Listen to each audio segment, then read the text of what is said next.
emotional.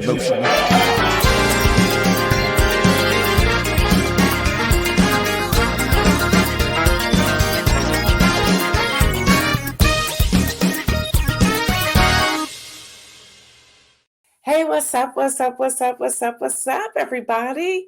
I see you, Kim Edmondson, and no, y'all did not hear from Isaiah this morning because he's trying to make his way to work. I see you, Dr. Antoinette and Adrian. What's up? Good morning, Davia. Let's see, Regina, good morning. Marion Jackson, good morning. Heather, good morning. Yeah, how's it in Ohio? What a way to have an alarm in the morning, right? I was like, what is going on? Davey, I know you're over here by me. I promise you that thing went off about 10 times. I was like, what is happening right about now? And then that rain was just crazy. It was absolutely crazy. So that was how we woke up this morning. I was like, and this is only February. Hey, y'all, y'all know I really don't care how I dress, but excuse the sweatshirt. But, I had to go through yesterday, and I did. So I'm doing so much better. So thank you. The prayers of the righteous availeth much. I promise y'all that's worse than giving childbirth, for real. Y'all, today is Wednesday, February the 28th, 2024. I am your host, Gail Dudley. Thank you so much for hanging out with us. And thank you, everybody, for going over to YouTube. Now, only because I'm like about to burst, let me share something with you. Bam! Y'all, look how thick this sucker is. So no, y'all are not doing pickups. I've had people ask me that already. No, I will sign them and ship them. Y'all. This book is a hardback. I'm in awe of it. It's amazing. I cried. This was the best thing that happened when that box showed up yesterday.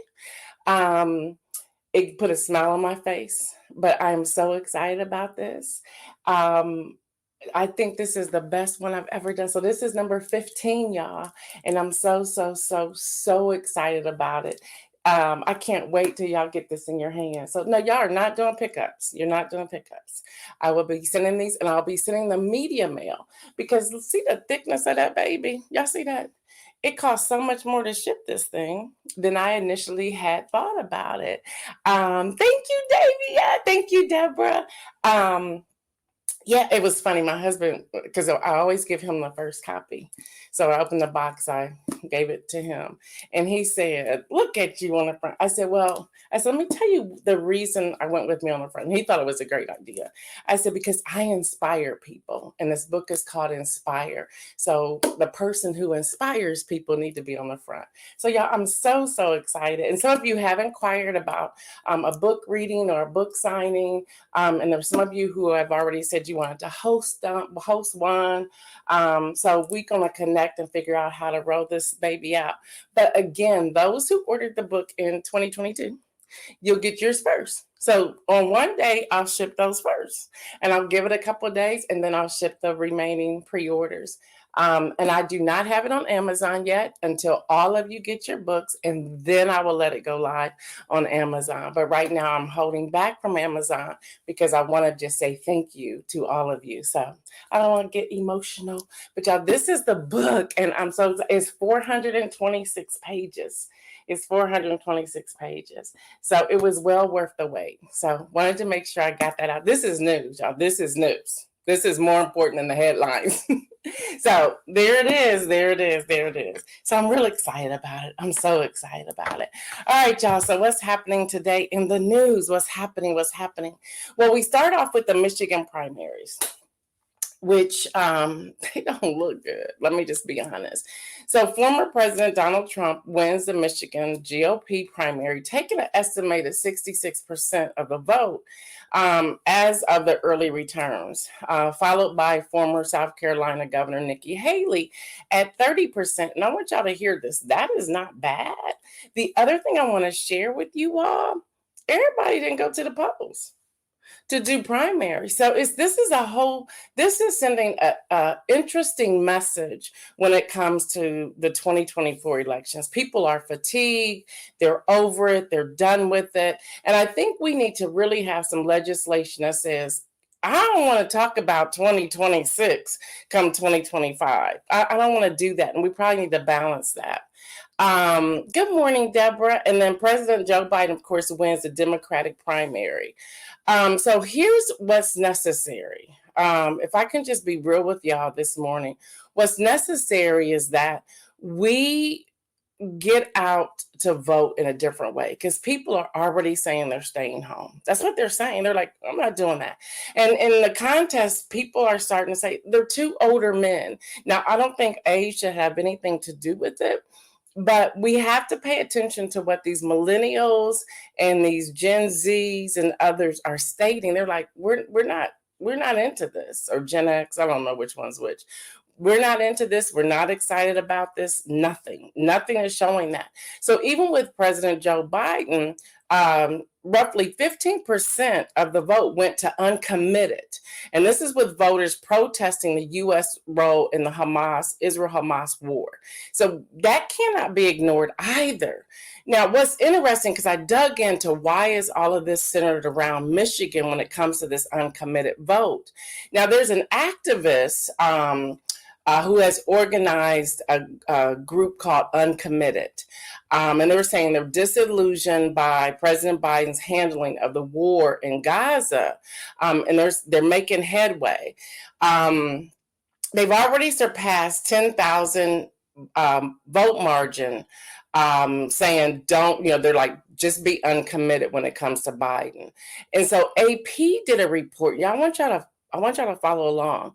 Michigan has the largest concentration of Arab Americans in the nation. That's more than 310,000 residents are Middle Eastern or North Africa ancestry. Now, nearly half of the Detroit suburb of Dearborn, roughly about 110,000 residents, claim Arab ancestry. So they're starting this uncommitted campaign. And they're saying because they just do not like the fact that we're sending money or weapons, or we have not ordered a ceasefire. Well, yeah, that's really not true. There's been several proposals for ceasefire from the Biden administration to Netanyahu. So ultimately, he has the final word, being in Israel. So it's not true that there have not been proposals for ceasefire. And I'm slow walking this because I want y'all to hear me, and then take this information, share it with somebody else. So both the White House and the Biden campaign officials have made trips to Michigan to talk to these individuals, saying, look, this is how this works, and this is what's happening.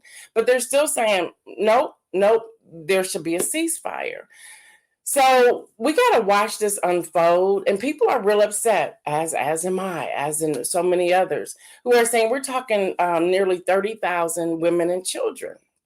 So we need to address it. That's a human rights issue. So where's the UN in on this? And why can't we have these conversations and make sure we're taking care of women and children, which I completely agree with that. So if y'all don't mind, this is technically Workshop Wednesday. So I want to slow walk us through some things, because this can be the lowest general election in a very long time. Good morning, Sardinia. Good morning, Stephanie.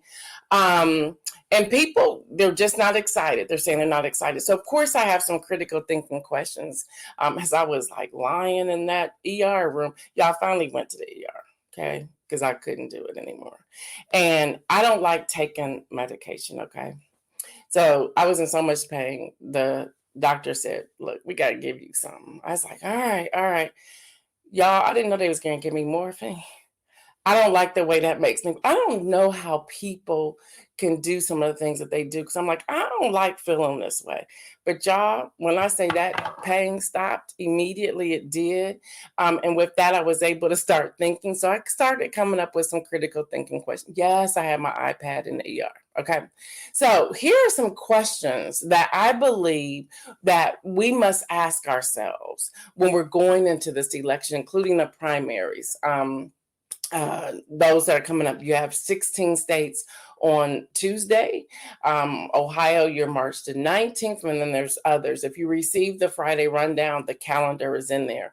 I was going to give you that information today, but I'll give it to you tomorrow. All right, so number one, what are the key policy differences between the candidates? We got to start looking at what are the key policy differences. We have to sit aside personality, rhetoric, all of that. We have to dig deep. So that's what today is focused on. And if you sign off, I get it. You don't want to hear about it. I got it. But for those of you who want to listen, listen. So what are some of the key policies differences between the candidates, and how do they align with your own values and beliefs? So how do they align with that? So what are the key differences, and how do they align with your own values and beliefs? Good morning, Isaiah. Number two, how do the candidates' past actions and decisions inform their suitability for presidency? So let's look at their past actions. Like, how have they acted? How have they interacted? Have they followed through? Tomorrow on News in Motion, we're going to go through several fact sheets from the Biden administration, and these are all based upon facts. That's the only thing I'm going to share with you tomorrow. So if you want to tune in with that, do so. But I shared with you all yesterday, I'm going to start using my personal Facebook page to put this kind of information, something I don't usually do, but I'm going to because it's that important. And by the way, Denise Hodge out of New York, she always watches the replay. She said, your preacher voice came out yesterday. I said, that's how riled up I am about all of this. Number three, another question to consider. What are the candidates' stance on critical issues, y'all, such as war, such as military aid, such as healthcare, the economy, foreign policy, and climate change? And how do they individually address these issues? Not as spin. Look at past votes. We got to vet people. We got to get an understanding here. So looking at that. Number four, how have the candidates conducted themselves? We know what that's like. During the campaign, and what does this reveal about their leadership style and character? We have to pay attention to some of these things, y'all. We just cannot just write somebody off like, oh, that's just him. No, there's something underneath that. And why is that happening? And why this rhetoric? And why are you trying to associate your 91 counts to criminals in a particular community? What does that make sense to me? Why are we focused on the age? Get to the root and have an understanding about where that's coming from. What's their leadership style? You know, I can go back to 2016, 17, 18, 19, and I was like, man, this is so uncomfortable. 20, I was able to breathe. Okay. So do we have, let's put this on the table. Do we have the best two candidates? All I know is the fact sheets I can see from one administration, from the fact sheets that they won't even produce from the previous administration. You can go back to fact sheets all the way dating back to former now deceased President Ronald Reagan. There were fact sheets. You were able to look at it and to do your research and to vet them to have an understanding. There's nothing from 2016 to 2019. There's a problem with that. I'm sorry, from 2017 to 2020. There's a problem with that. So what's the characteristics? And we have to look at that. And then number five, what are the potential impacts of each candidate's proposed policies on different demographic groups, including the marginalized communities? Y'all know I was going to say that, right? The marginalized communities. So what's the potential impact? You know, we hear you with us now, but once you get in, if you get in and get sworn in, will you be with us then? What's the impact? And you can look at previous news articles, previous executive orders that were signed, so forth and so on. You look at those things. And the marginalized communities, why are there so many marginalized communities? That's another angle that you can look at. Kim Edmondson, no fact sheets. What are they hiding? I don't know. Remember they were on the stage and in the bathroom at Mar-a-Lago.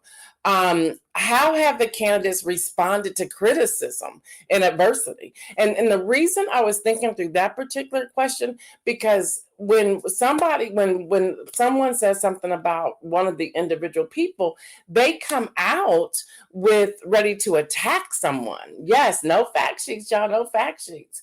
Um, uh, and how does this reflect their ability to handle challenges as president? And we've seen some of that. We've seen some of that. So you cannot ignore this truth that is staring at us in our faces. What are the candidates' track records of integrity, honesty, and transparency? And how does this affect their trustworthiness? Well, let's be honest. There's a lack of transparency on both sides. But then when you weigh the difference, who has the greater margin of transparency? That's how you look at this. Number 8, how do the candidates' running mates, which we don't know one yet, potential cabinet selections influence your perception of their leadership ability and policy agendas? We've already heard how the former guy, Donald Trump, said how he's not going to use the same measure of putting people in a candidate role. So who are the possible candidates? Are these individual people who have been indicted? Are these individual people who are waiting on their court hearing? We don't know who he's going to put in there. I mean, we have to pay attention to that. That's so important. Number 8, how do the candidates, I talked about the running mates. Number 9, how do the candidates' visions for the future of the country resonate? You gotta look at your own life and your family's life. Resonate with my hopes and aspiration for a nation. How do they resonate with you? And again, get beyond the hype, the tennis shoes, the t-shirts, the mugs, even the whole thing with Biden and Brandon, go Brandon. It's like, okay, let's set all that aside and let's really dig in and look at it. Dr. Antoinette says, how are they on the world stage? We are part of the global community. You're absolutely correct. And then Deborah Sneed said, I have trouble trying to figure out who is telling the truth. And there's truth to that. I'm with you on that.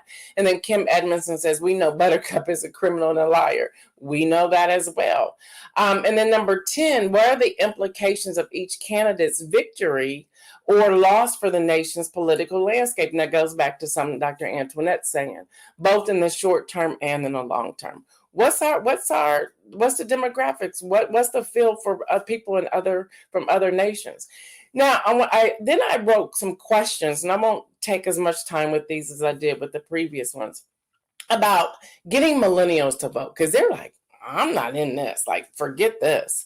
And I think they should not just write it off. I don't, which means we're going to have to do a lot of work on our end to get them to come out to vote. Seriously, the GOTV, the get out the vote, has to be 100 when it gets to August, September, October.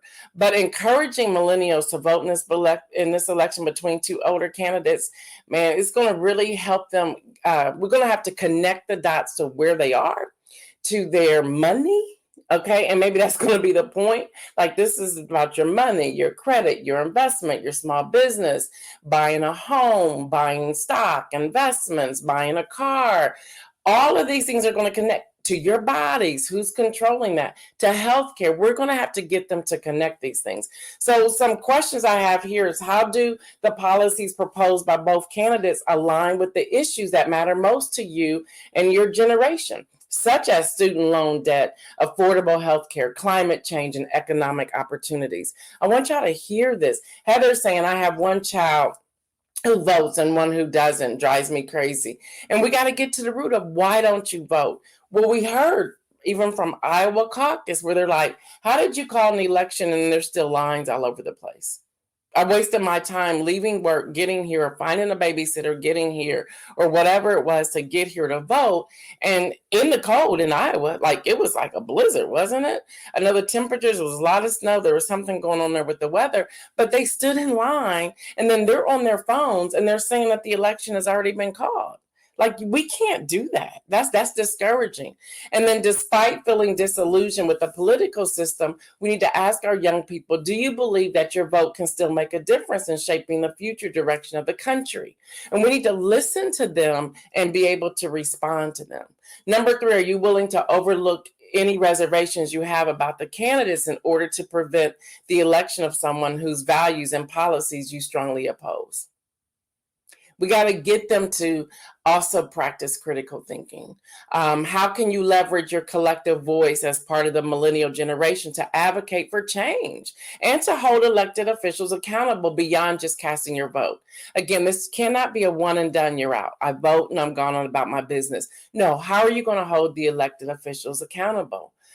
Number 5, do you feel adequately informed about the candidates' platforms, backgrounds, and policies proposals? Or do you need to do more research for an informed decision? Now, in talking to some millennials I know very well, they're like, oh, we're not doing all that. Well, you should. Okay, so how do we make this engaging and exciting for our millennials, for our younger people, our 18 to about maybe 36, 37, to have that connection? Because right now they don't have one. They don't have one. They're like, forget it. We got to get them to understand the only thing I keep thinking about is their money to their vote. There has to be a connection. Or let me know in the chat if y'all are feeling this at all. Even if you feel some of the same things that I'm putting out here before you today.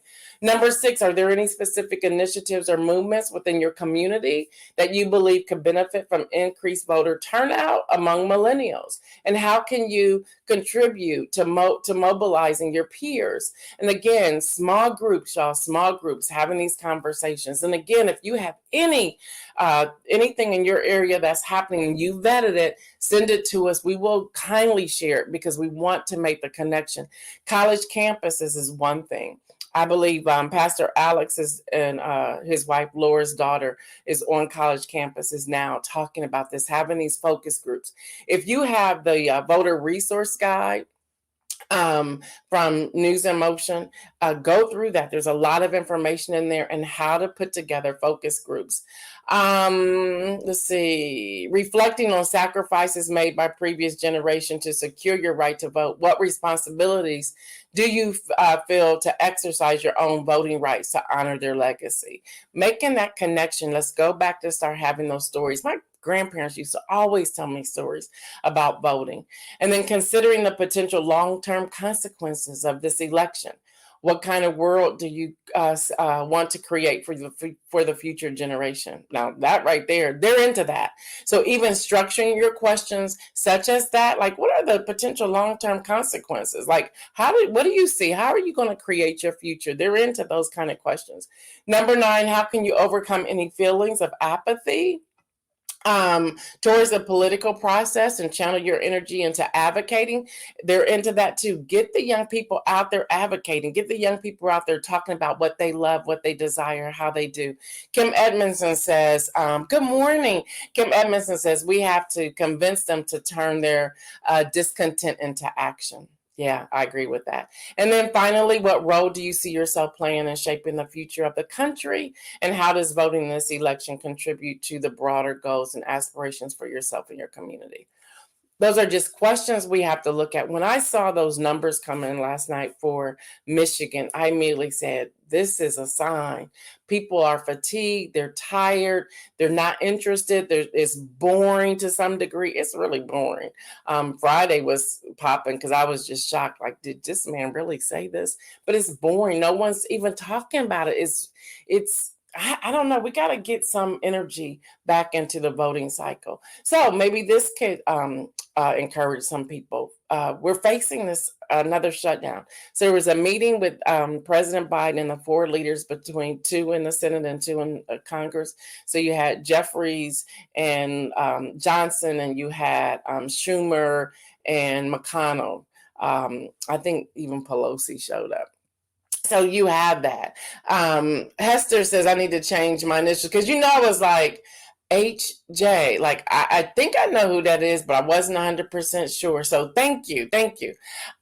So Speaker Mike Johnson came out yesterday and he expressed some sort of optimism, okay, for federal funding after he left the meeting from the White House. And they're looking at a Friday deadline. So we're only a couple days away. But as soon as he made that announcement, you had those I'm gonna be nice. Some individuals in the House stating we're not signing that. So he's in the middle of, is it my leadership, my speakership, my job more important than putting something on the floor? Will I be voted out? What's happening? So when we talk about prayer circles today, we need to pray for him that he moves in the right direction, okay, for the country. And so anyone that's in a position that can be shut down, think about that as well when you're voting. And then we had the Supreme Court today. And remember, this is a time they're hearing arguments. The decisions will be in mid to late June. So the U.S. Supreme Court today will hear arguments on the fate of bump stocks. If y'all know what that is, this is that semi-automatic rifle that fires continuously with one pull of the trigger. So they're going to hear from this. NPR reports that the president of the New Civil Liberties Alliance, the conservative group that is challenging the bump stock regulation, contends that bump stocks do not change the character of the weapon.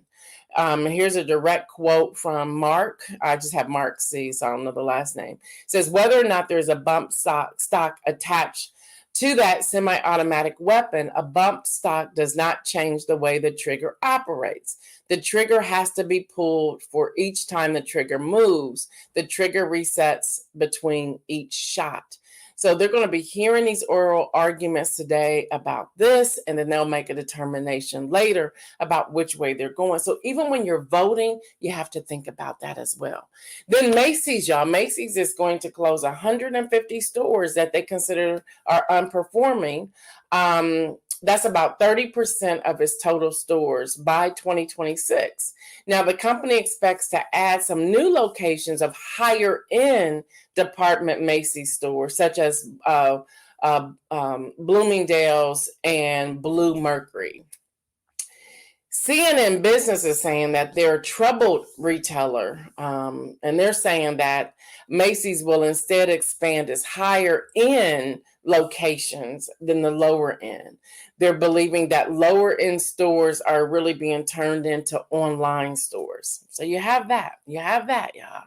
And then Apple is trying to find its footing. Just don't mess with my phone or my iPad or my computer. You can do whatever else you want to. But they're canceling their first report of building an electric car. I had no business doing that anyway. But anyway, they're saying they're going to stick with the Apple Vision Pro. They're going to lay off about 2,000 employees, and they're going to move other employees to their AI project, and then they're going to work on the car with just like, for example, in Teslas, there's like this big old screen. So they're going to work on those types of things. So we're going to see what's going to happen with that. Again, tomorrow we're going to focus on facts from the Biden administration. And I know I'm not all pumped up today, y'all. Believe me, when you're coming down off of morphine, you're just like, okay, you can only give so much excitement. And those of you who've ever had kidney stones, bless you, because this was crazy. All right, before I get to the inspirational message today, again, it arrived. Don't call me. You'll get your book like everybody else will get their book. I'm going to sign them. I'm going to put notes in them, and we'll get them out. They're going to come media mail. So I'll probably start shipping them next week. So just be patient. But this is the book, y'all. It is absolutely amazing. So if you pre-ordered it, it will not be on Amazon yet. So if you were waiting saying, I'm going to get it on Amazon, it's not going to be on Amazon yet. I'm going to wait till everybody who's pre-ordered the book receives the book.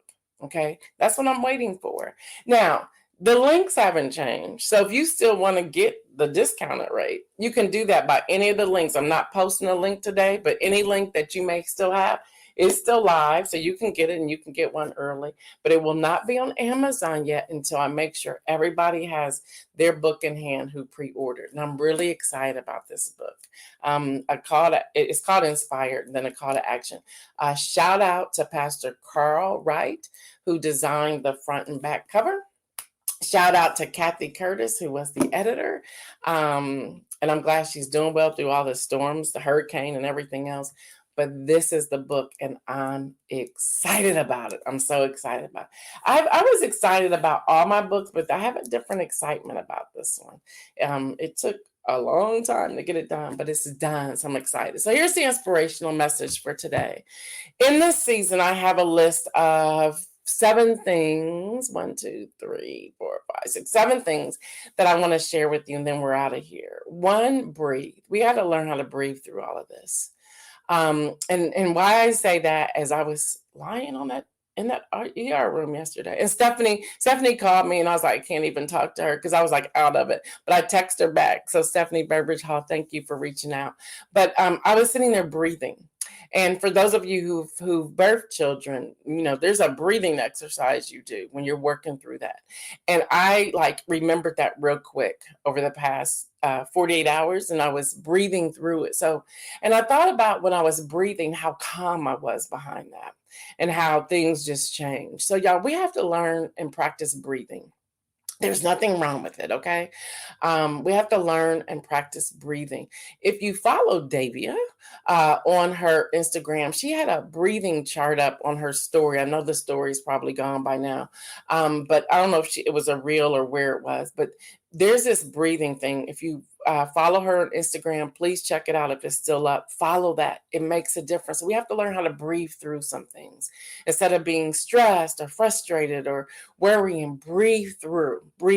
Even in pain, breathe through. The other thing was stretch. And literally when I was lying on that bed, because it was my left side, my back left side, I kept stretching. And when I was stretch, I could feel relief. And I was like, wow, there's something to it. So to breathe and to stretch and to get relief. And then I was lying there having a mindset shift. I was like, it's time for us to shift our mindset. Marion says, if possible, can someone send me the link to get the book? Marion, I'll send it to you. I'll send it to your inbox. I'll send it to you. Don't worry about it. So that mindset shift, to shift that mindset. So whatever you're thinking about, and let's say it's negative, shift it. You have the power to shift your mindset. Even when you're down, shift it. A couple of nurses came into the room and they're like, you are so calm. My husband was sitting there. He's like, well, she got some serious high tolerance of pain. And so we were having all of that conversation. And I said, well, I could choose. I said, no, I'm in pain. I know this hurts. I said, and I do have a high tolerance of pain. I said, but to sit here, I'm just thinking, okay, how could this be? What could really be happening? I said, so I'm just breathing, I'm stretching. And I said, I'm sitting here writing, because they were like, are you working? I was like, mm-hmm. So I was sitting there doing different things. So we got to shift the mindset, and then moments of silence. There were times on that cart, or whatever you want to call it, in the ER room, that I just wanted everything to be quiet. Like, I didn't want the television on. I didn't want my husband talking to me, and I love him dearly. I want to just please be quiet. I was so agitated. And I'm going to tell y'all this, and he sometimes tunes in, so babe, I love you. I was so agitated because the jacket he had on, a rain jacket, every time he moved, I could hear it. And I was like, can you please take that jacket off? Because I just wanted silence. And he goes, is this bothering you? I was like, yes, it's bothering me. And he did take it off, and it was totally different. I said, I just wanted peace. I wanted quiet. So having that moment of silence is powerful. And then speak life. Y'all, we got to speak life to ourselves. Don't rely on somebody else to speak life to you. Speak life to yourself. Focus. I started focusing on, okay, let me breathe through this pain. I started focusing on something. I started focusing on the beauty of God. I started focusing on my life. I started focusing on things that I believe God was speaking to me individually. I started focusing. So we have to focus, and then offer grace. Offer grace to yourself. Offer grace.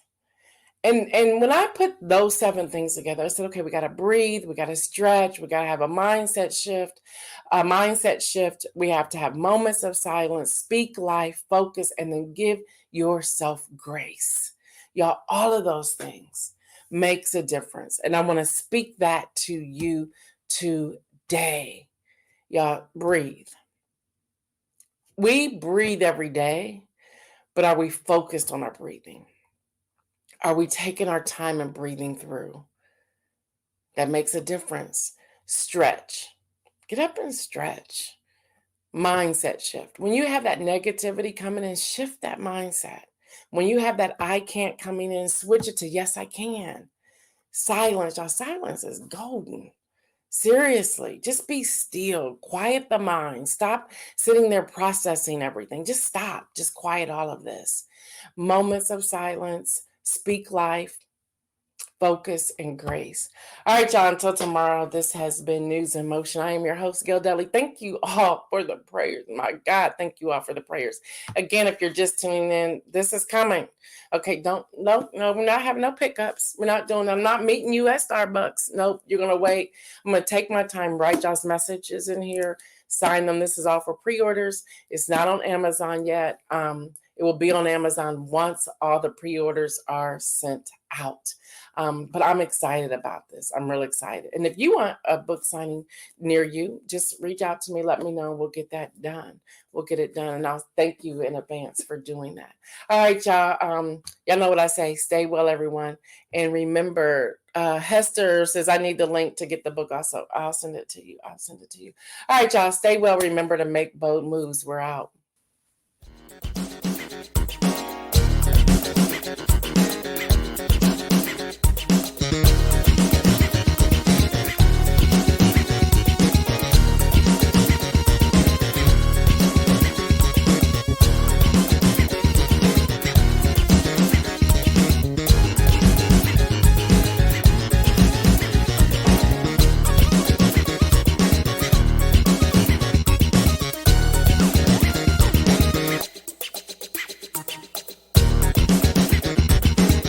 News in Motion.